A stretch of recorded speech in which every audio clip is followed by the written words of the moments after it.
Hi, everyone. Good evening. It's Iris again, and welcome to the August Brave, Bold, and Nourished program.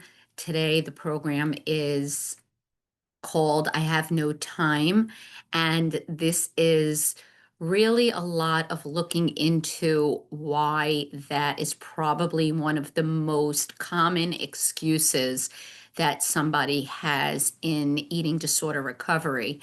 And I'm sure with everyone who either I speak to or loved ones, I've heard this in sessions before. So I thought maybe putting together some type of consolidated presentation to really hit home that I never really believed that something we prioritize, we have no time to do. No one would ever say, I don't have time to pick up my children. I don't have time to make them dinner. I don't have time to bathe them. So when we have things that we make a priority, there's always time. So this presentation is really going to turn excuses into action. And one of the things that we're going to do first is, once I can get the slide, it's moving from not being about time to having some type of insight into what it's really about. And it's really about avoidance and fear. And due to the chemical change that happens in the brain due to malnutrition, that our priorities get distorted. So it's not really just, I mean, there are a few things at play here. One is that there's definite conscious avoidance and fear. And two, there's a lot to say about the chemical changes that contribute to the avoidance and fear. And we'll go over that as well. So I'm sure my clients have heard several times me saying meals are medicine, and skipping a meal is more like skipping treatment for any other condition. So someone who says, no, I never took the antibiotics for my strep throat. And it's not like a forgetful moment. There's really a subconscious avoidance and fear to it. And you could talk about this for hours, but I really want to have some strategies that we could put into play. So I'll just do a little bit of discussing the science behind it again, because you know I'm repetitive with that. So the goals of today are, why does this happen? We can identify the mental traps of why this happens and help you guys all move from resistance to motivation to action, and learn practical strategies to make your recovery time quicker and more efficient and effective. So, why do we say we have no time? So, looking back again, and anyone who took my session last month knows we did discuss the brain and the different areas of the brain that play a role. Some of them we're going to repeat here, but just intertwine them into the program. And then we're going to discuss the prefrontal cortex, which we didn't do last month. So there is this biological pull from malnutrition, and there's also a piece that gets tied as a reward. The restriction could create a reward feeling of reward, and avoidance also helps relieve anxiety. And who the heck ever wants to walk around having anxiety? We all know it's temporary, but when we're desperate, we'll take any period of time just to be able to say, "Okay, I feel a little bit better for now." Um, we say we have no time because there are like cognitive distortions, like I'll eat later, and many personality types with an eating disorder. Many people's personality types with an eating disorder really are high achievers, and there's this identity to high achieving that says like other things are more important than eating. Again, I said before that there's a high achiever identity where many times the person feels that productivity is more valuable and eating is a wasteful period of time. Remember, when you're a high achiever and you could finish a project, or you can complete a task, or you could do something for someone else that feels really good, and eating during recovery doesn't feel good, except we know that we're doing the right thing, it almost seems like a waste of time, like I'm not getting the same feeling I could get by substituting it with something else that feels better for me. So let's start with the malnutrition piece, which again, I know we repeat this, but I think from the science perspective, it's really important to go over. So malnutrition just doesn't weaken the body. Malnutrition rewires the brain. So when the brain is starved of food and essential nutrients, there are neurotransmitters called serotonin, dopamine, and leptin. And these get shifted, and some become overactive, some become underactive. But during that shift, we get what's called a distorted perception of our own body. We can get distorted judgment and distorted self-awareness. And again, anyone who is listening to this who maybe a loved one and a family member, or maybe somebody who is a struggler right now who wants to share this with a family member, I always recommend that you do so people can understand that this isn't something that a person is doing on purpose. Malnutrition rewires the brain. So, yes, our loved ones may get irritable. They may even, act or behave badly to someone else, and people will think they're stubborn or they're just not being able to control their temper.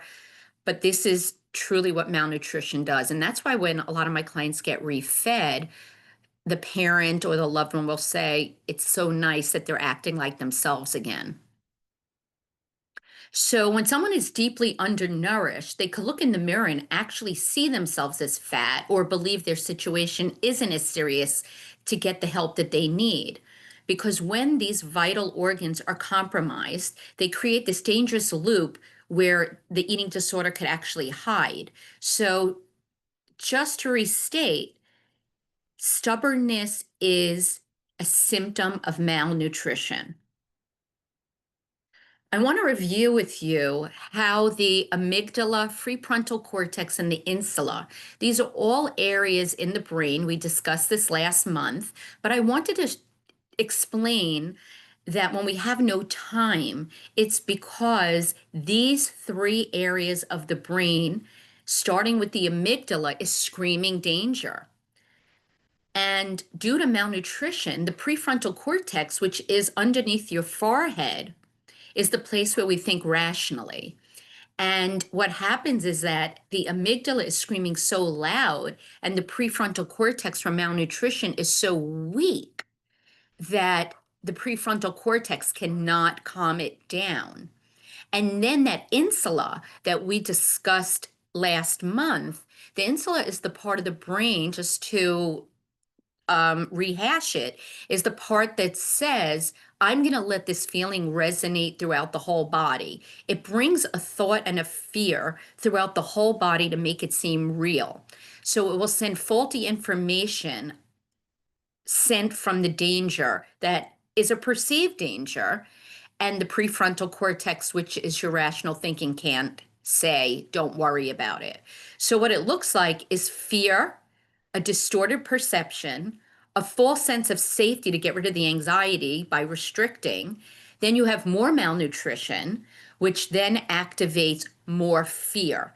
What happens in the amygdala is the amygdala actually becomes overacting. It becomes overreacting. So what we may think is fearful, when the amygdala is malnourished, instead of getting weaker, the amygdala gets stronger. So the more malnourished someone gets, the more fear they have. So that's when someone's in the heightened sense of malnutrition, that they're at their most fearful moments. And that's why we see such high resistance. I don't like this picture here. I went to upload it. It's just a diagram of the amygdala, prefrontal cortex, and the insula. I don't know what happened to it. It got distorted in translation, so we're going to move on from it. So let's get back to why we have no time. When we have no time because of the previous slides that I presented, we talk about that people get stuck We get stuck because we're fearing to move through the amygdala's response to danger. So we fear the change. We fear the change of weight gain. We fear the change of losing control. We fear the change of dealing with our emotions. And once again, when the eating disorder says you're rewarded for restriction because it calms you down, and the eating disorder says you could feel like you have some pride because you have discipline, right? And then we actually could, the skipping of the meals, the brain starts to feel like this is the normal behavior. So this is what sort of gets people stuck. And this just doesn't get people stuck in eating disorder diagnoses. This gets people stuck in all mental health. It's that basic fear of change and that definite need for safety. This can even be somebody maybe whose parents called them dumb growing up or stupid growing up or constantly insulted them. And if they want to make a change, let's say, and get a better job, the only words that keep getting repeated is don't leave, you're a loser. Don't leave, you're too stupid to leave. Don't leave, you're too dumb to leave. And we don't want to face that risk. So we stay safe, and their reward system says, you see, in this job, you know it, you're doing well, you're safe here. Never skip it because you're too dumb to do that. And that's the same thing that gets people stuck.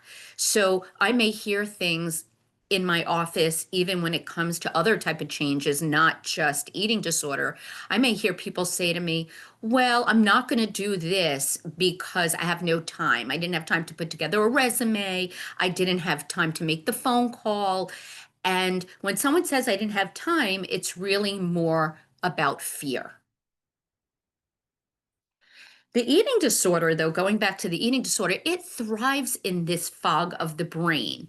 So, what happens when you're stuck is if you're not in like a heightened sense of danger from the amygdala, you really recognize that you're stuck. Like there's this tug of war between freedom and this powerless feeling to take action, almost like your feet are stuck in quicksand and everyone around you is moving forward in life. You're stuck in this quicksand and you're in, it's like drains you. You don't even know how to escape it from being stuck because you're too afraid of the emotions to make a change. So the constant theme of like this presentation is, oh, I just have no time.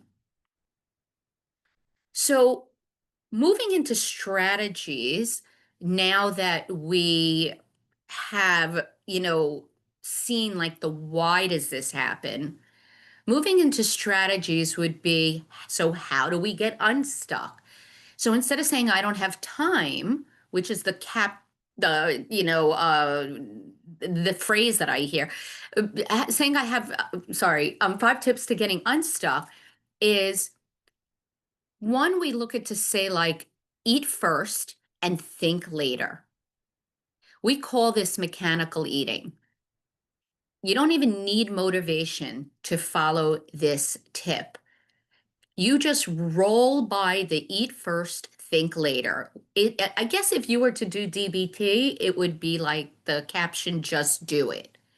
If you fuel your brain, maybe in that moment you will have the ability to have a less distorted thought, or you may have the ability to be able to challenge your disordered thought. The next tip that you can do is borrow someone else's belief systems. I think that if you've been in therapy and nutritional therapy, any other additional therapies, I think by the time that you become a member to Brave, Bold, and Nourished, you probably realize that either a loved one or yourself has a disorder, even if you're stuck and have no time or make other excuses not to recover at times. So, would it be a far-fetched challenge to say, maybe I could trust the professional? Maybe if you can't trust yourself right now because you know that you have distorted beliefs, maybe you could trust another loved one or a professional who sees the truth that you've been told you probably can't see, even though that insula in your body, that one that sends all the messages and the feelings throughout your body, is basically saying, no, you don't need to borrow someone else's beliefs because you feel this it's the right thing in your soul. And again, this disease is very tricky. It wants you to feel like that because it wants to keep you stuck for the rest of your life. So the third one is shrink your recovery steps. Break it into into the smallest, most possible actions possible. So that amygdala in your brain doesn't have to scream danger at an octave 12, right? Maybe we could bring that octave down to a 5 or a 3. So maybe instead of like saying, I'm going to try this challenge food by adding an extra 3 ounces of chicken, maybe you can say, I'm going to take an extra forkful tonight. Maybe you could say, I'm going to take a teaspoon. And tomorrow I'm going to take another teaspoon. Or maybe not even tomorrow yet. Maybe you're not even up to that yet. So maybe you could shrink the recovery steps. And I have so many examples of so many amazing clients who do that. So I have clients who do 1, 2, and 3 all the time. I think number 2 is the hardest for people to do, is to really believe someone else's belief system, because that insula is so powerful to make us feel like we can't trust it because we feel this in our bones. I think the other thing that comes to mind here is I work a lot with people on isolation. So this disorder absolutely loves isolation.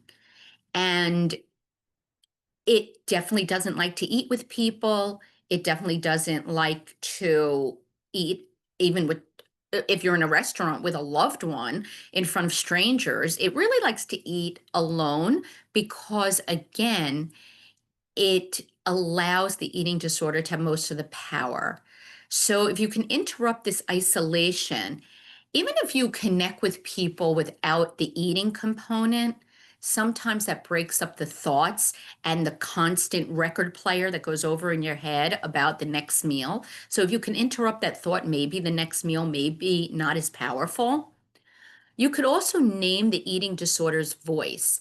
Try to label it as like a separate voice from your own based upon some of your value systems. And we're going to get into that later on when I discuss a little bit about other therapeutic modalities that help people get unstuck and use the excuse, I have no time. So maybe you could, well, we'll talk about it after, list these values. Because remember, the part of your brain that wants to keep you having no time and keep you stuck is the demanding voice. Like it's demanding you do something. And it usually is demanding that you do something that is so against your values. And we'll talk about how you could recognize healthy values in a few minutes. So there are evidence-based modalities that work really well to help people become unstuck and make the time for recovery. And 4 of the most popular modalities are motivational interviewing, which really explores like a lot of therapists actually take courses in motivational interviewing. You don't even need to be a therapist to take some of these courses. But really, what it's doing is it's creating an avenue to question your loved one or your client, to ask them questions. So they're basically problem solving for themselves. There's CBT, cognitive behavioral therapy, which challenges people's thought process to reframe the no time thinking. ACT, acceptance commitment therapy, which helps people link their eating disorder to their personal value and moral system. And DBT, dialectal behavioral therapy, which helps train people in 4 areas that I'll also discuss later, really about emotional regulation and mindfulness and connecting with people in healthy ways. So, motivational interviewing. So, one example of motivational interviewing would be like saying to a client, On a scale of 1 to 10, how important is recovery for you? When the client answers, let's say the client answers at a 7, because remember, they have no time. They're a little bit stuck. Maybe they'll even say a 2, and that will change my next ask of them. But let's say they say, I really have no time, because that's the name of the presentation. And, or someone may say a 2, but I say, you keep saying you have no time. So you sure it's a 2 if you have no time?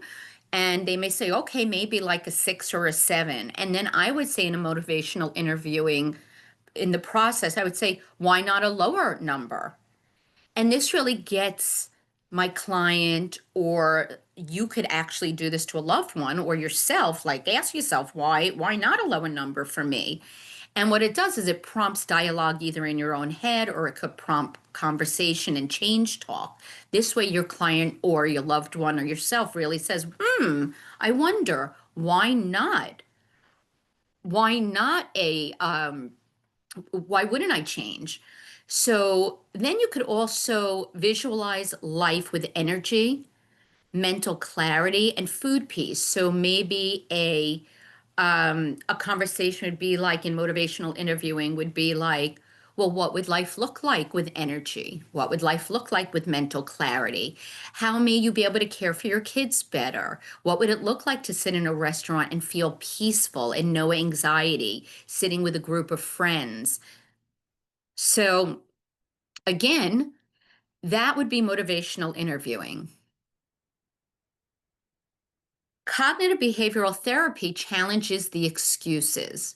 So the excuse that I have no time to eat, if we would reframe it, we would hear what would, or reframe it like, well, you would say this to yourself: skipping will cost me more time later. And the experiment would be eat before a task and notice an improved focus or mood. So, again, what we're doing is we're challenging the excuses. So, think of one for yourself, what that means to say, oh, I don't have time to eat, and then ask yourself how you could reframe it. You may not reframe it the way I have on this slide, like it will cost me more time later. Maybe I have no time to eat, and you're basically saying something like, let me think, I don't have time to eat because I had to take my kids. I had to pick them up from camp, and then I had to bathe the baby. And then I have to go bring food to my mother. And it's true, life definitely gets in the way of a lot of time that we can have for ourselves. That's sometimes why people go to a higher level of care, because then they could just focus on their own healing. But in real life, we can make a lot of excuses. But if we say, hey, if I don't eat this lunch, or give myself 10 minutes to make something or grab something because I don't have time to eat, what am I going to have to deal with later? A lot of anxiety, because I'm now going to have to double up meals, a lot of guilt because I'll be skipping meals. Maybe I won't have the energy to be nice to my children. So, depending on whether or not you want to make this positive and motivational, or negative and a little bit like, hey, get my act together. I don't want to feel horrible and I yelled at my kids yesterday because I know I was hungry. So, you're always challenging the excuse in CBT.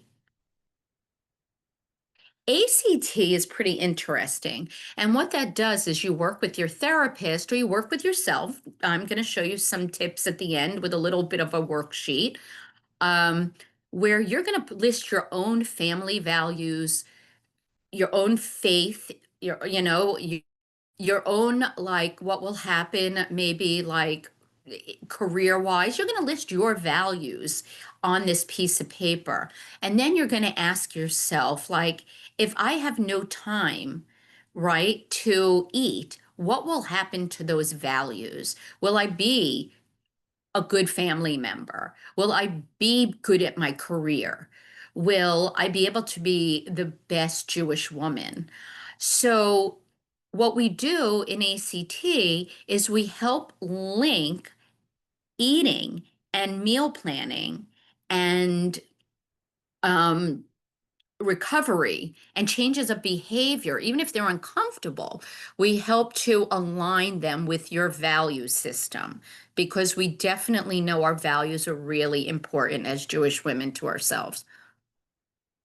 Then we have DBT, and this is just, if you could see the slides, this is just one, like two, but actually, opposite action and wise mind I'm showing here for dialectal behavioral therapy. But there's really about 45 different strategies in DBT. And one we're using here for the I have no time is opposite action. And opposite action says when that urge is to skip a meal, we do the opposite. And we commit to this as, again, I mean, they could all like interconnect between asking yourself questions like, okay, well, I have no time to eat. Well, motivational interviewing. What is something that I can think of as a strategy to help me when I say I have no time? And then you can answer to yourself, hey, I can reframe it. I can look at my value system, or I can use a DBT skill that says I'm going to do opposite and I'm going to commit to doing opposite when I know that it's going to be about skipping my medicine. The other thing is that in DBT, we talk a lot about the automatic mind and the wise mind. So we know the automatic mind, due to malnutrition, is compromised. I mean, excuse me, we know that the wise mind is compromised in malnutrition, and the automatic mind from the amygdala, from fear, gets heightened. So, one of the things that we want to do is make sure that we remember that this goes on in the brain and that we want to make sure that we understand that the wise mind has to pause for a second. If the only thing the wise mind can do in that moment is pause, then that's what we do because we have to remember to breathe. Okay. And we have to remember to ask ourselves, what does my wise mind need to know right now that may be hiding behind the amygdala's like crazy, insane fear that now is making my wise mind so much weaker? I don't even care if somebody writes that on an index card. And again, it doesn't even have to be in regard to eating, even though that's what obviously this presentation's about. But it could also be in anything. What would my wise mind say in this situation? Maybe I just need to pause. Okay, we know any time that we get impulsive or our amygdala says fear and we go into that survival mode to find safety or just release of energy, we can do something that we'll regret. So the only thing I always ask my clients is if the wise mind and the prefrontal cortex has enough energy to do one thing, it's to pause and breathe. And why would we do that?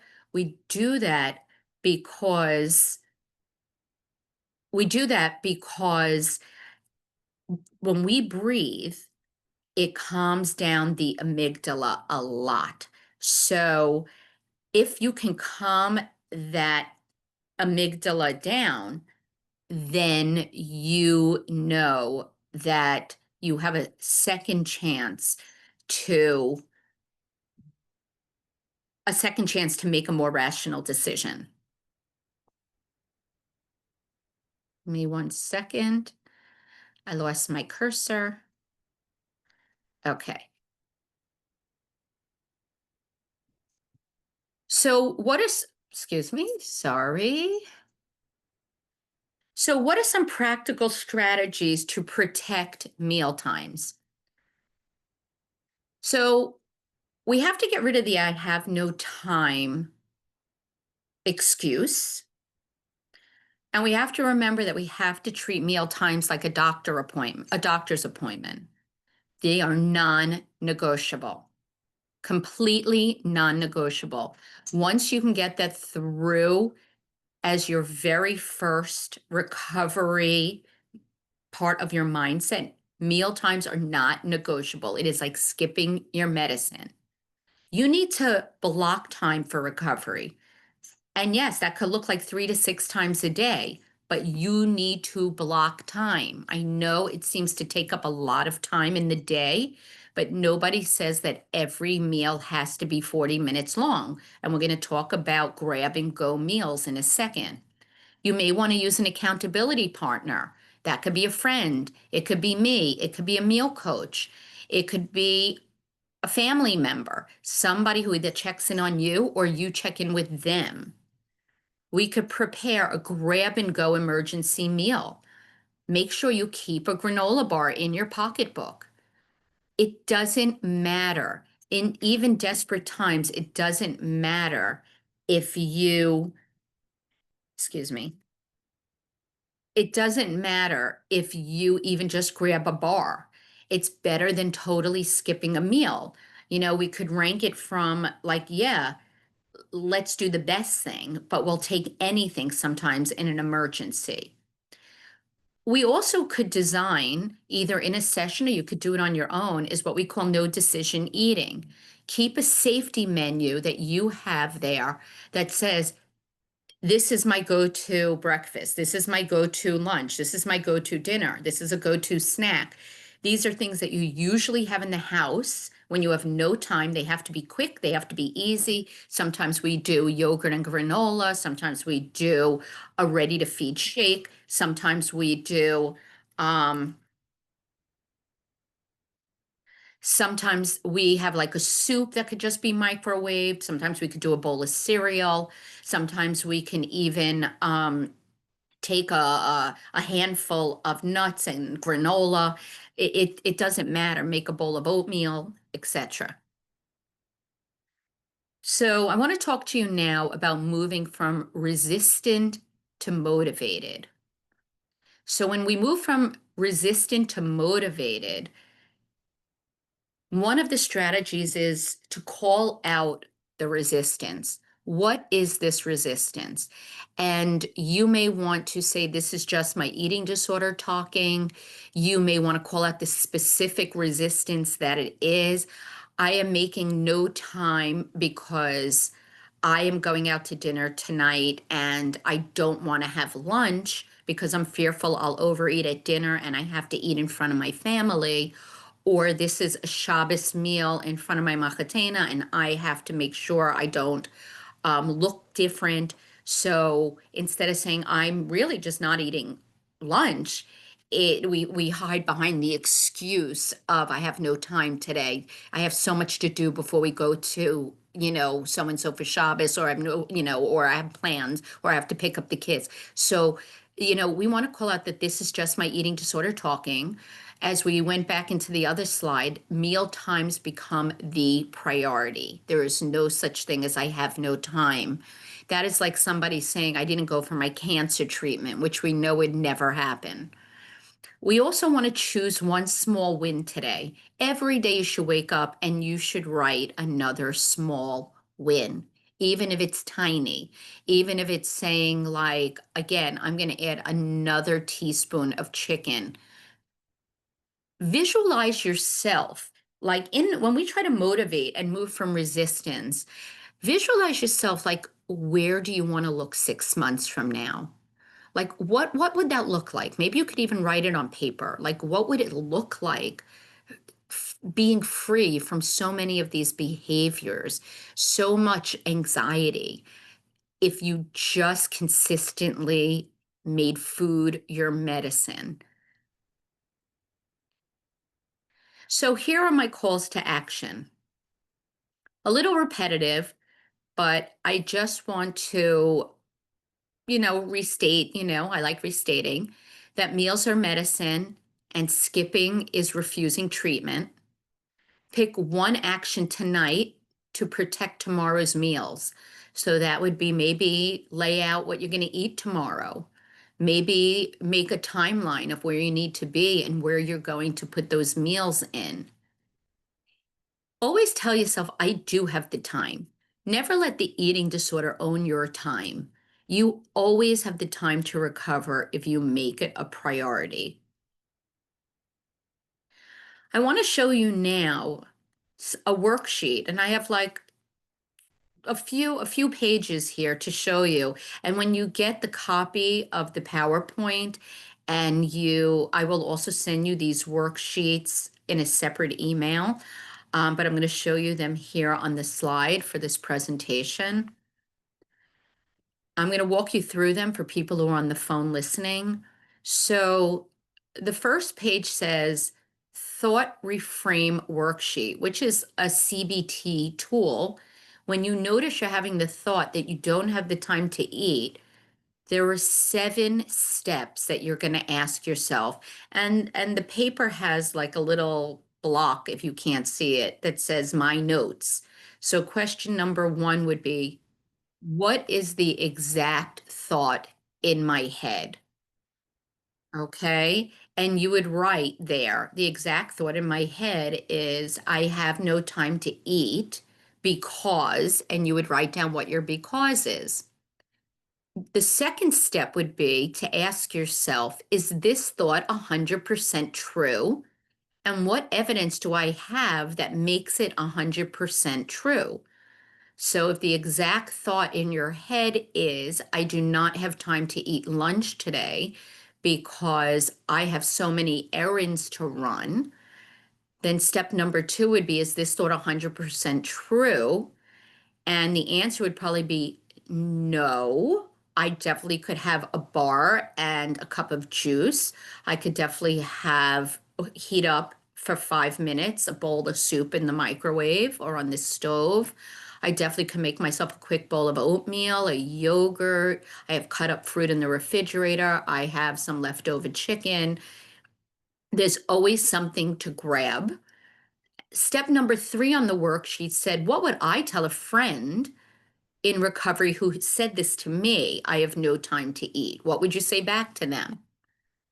Step number 4 would be, what will happen in the short term if I skip this meal? Maybe in the short term, we would feel lightheaded, we would feel dizzy, we wouldn't have enough energy to be nice to our kids. And what will happen if the long term, if I keep skipping, which is step number 5, and the long term may be, I've done this before, and every time I start skipping, it gets worse and worse. And I wind back up in residential. I wind up feeling like I'm starting over. Adding the food back seems to be torturous. The loud thoughts start coming back into my head.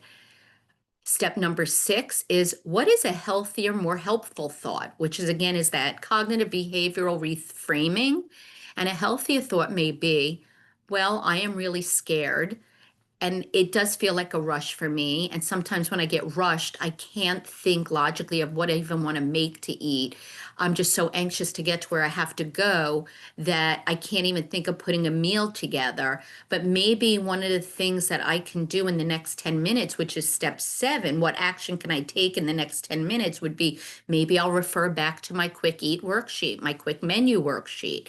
Or maybe I could look around my kitchen for 5 minutes and use the other 5 minutes to eat or heat something or grab something. Okay, so those are the 7 steps. And again, I will resend you out that worksheet after the session. These are some mealtime non-negotiables, and it's a checklist. I'm also going to send you the checklist. And this is your own personal daily accountability tool. And for those who are on the phone, not seeing the list, I'm going to read it to you. It says, 1, I have scheduled all of my meals and snacks into my calendar. 2, I set phone alarms labeled your medicine is ready. 3, I have grab and go options available for chaotic days. 4, I have told your recovery buddy my meal plan for today. 5, I used my safety menu when I feel indecisive. 6, I treated meals like a doctor's appointment with no cancellations. And 7, I reminded myself skipping meals is refusing treatment. It is a non-negotiable. No such thing as I have no time. Then we have something called a values to action map, which is an ACT tool that I'm going to go over right now. And again, if you can't see it, I'm going to read it. Step one in what's called a values to action map. Step one is to clarify what matters most. Remember, ACT is about realigning your recovery with your values.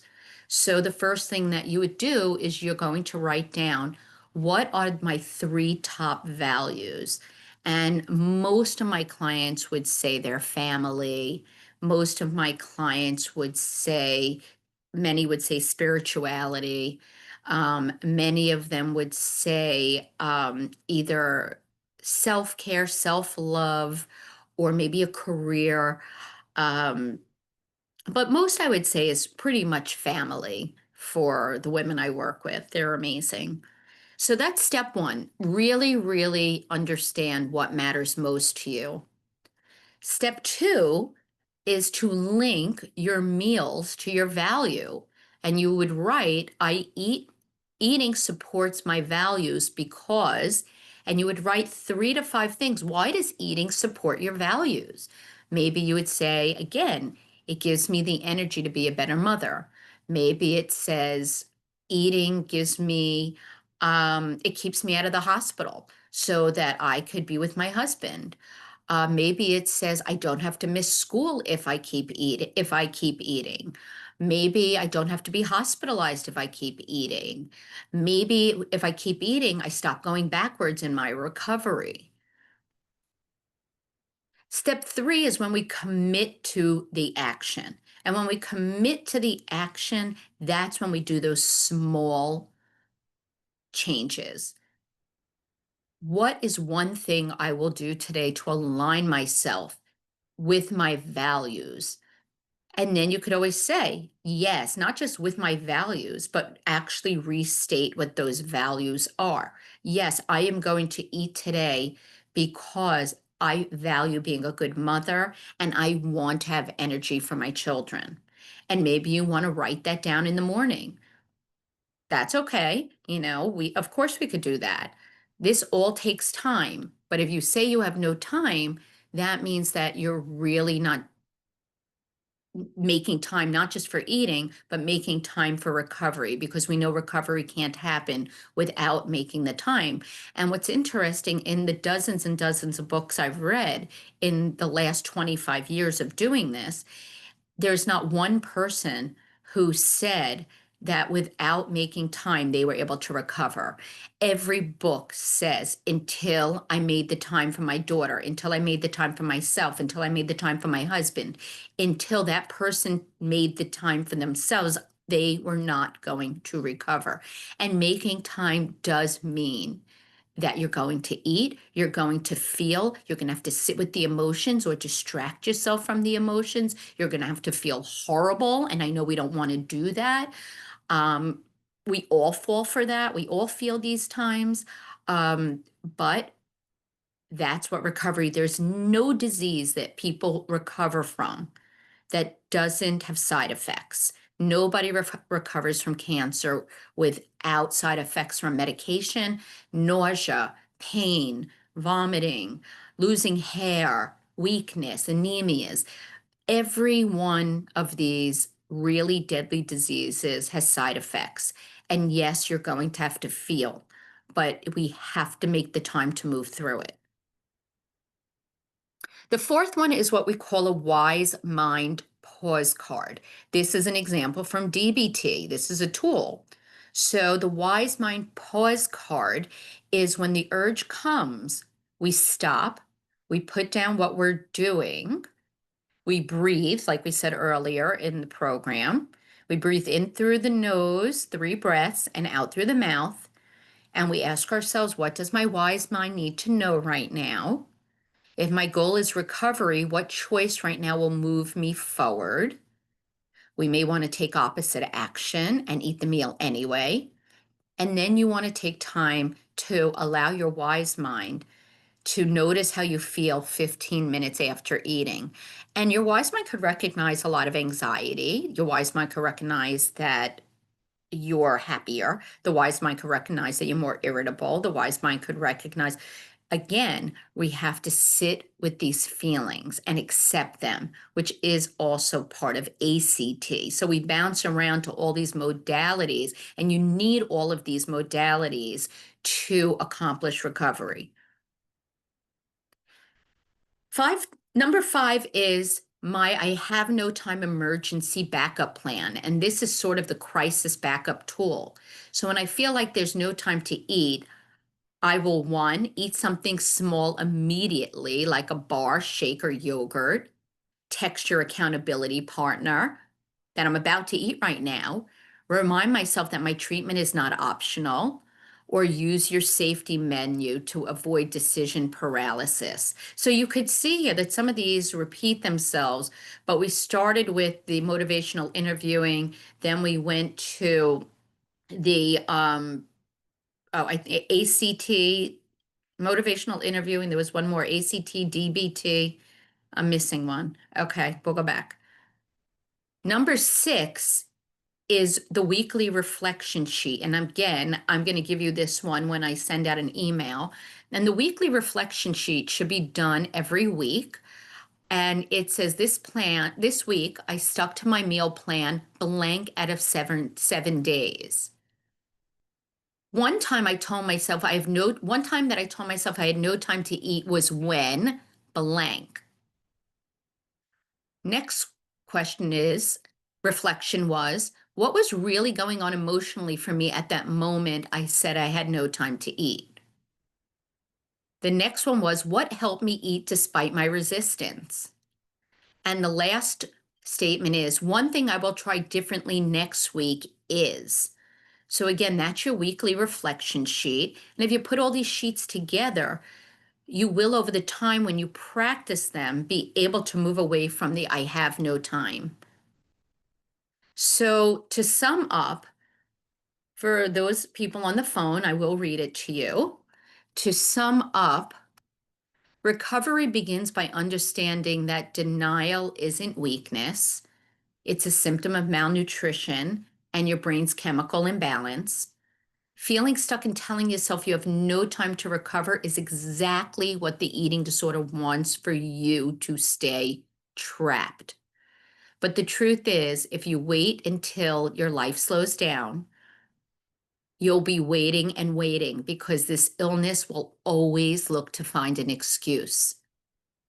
By fueling your brain, taking small, consistent steps, leaning on your trusted support team, and using tools from motivational interviewing, CBT, ACT, and DBT, over time, we can rewire your brain's disordered voice to strengthen it with a healthier voice.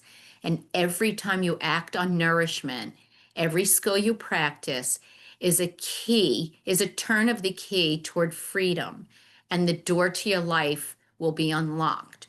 Okay? So, one of the things that I had a little bit of an example was, I just wanted to read it to you if I could find it, is, so an example will be, let's see, right here, if I could find it, hang it in there.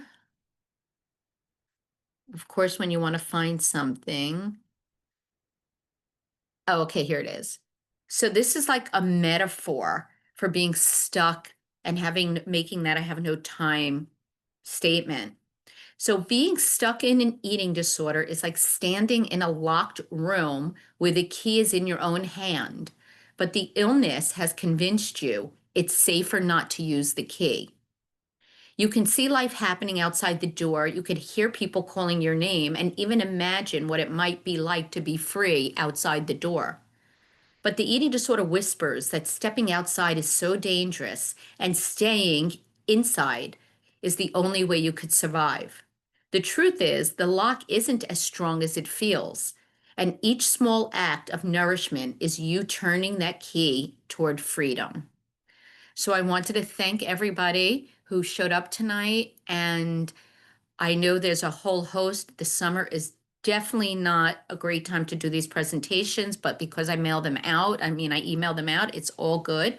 I'm so glad for the few people that did show up. I really want to thank you. I hope that some of this information motivates you when you use that I have no time or you feel stuck. And again, I will send out the worksheets on a separate email than this program. Have a great night. Have a wonderful rest of the summer, and I will see you in September. Okay. Thank you all. Have a great evening. Good night.